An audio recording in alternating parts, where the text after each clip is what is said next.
So one question I'm asked when it comes to having really big windows in a house is how do you keep the bugs out? No, there's a bird in the house. How do you keep the bugs out? Because our windows does not have screens. Guarda, See, nobody prepares you for a bird flying in your house. look, it's back. Nobody.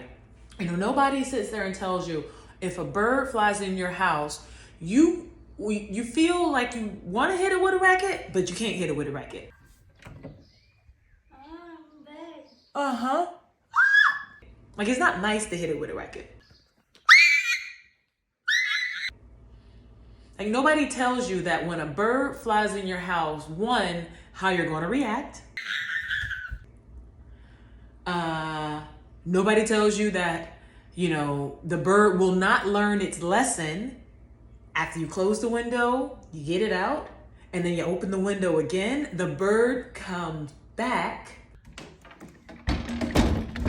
Okay. And then nobody tells you that, you're going to scream. You're going to scream. No, there's a bird in the house.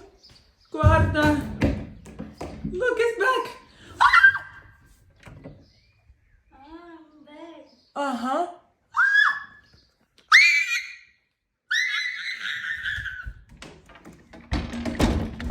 Okay.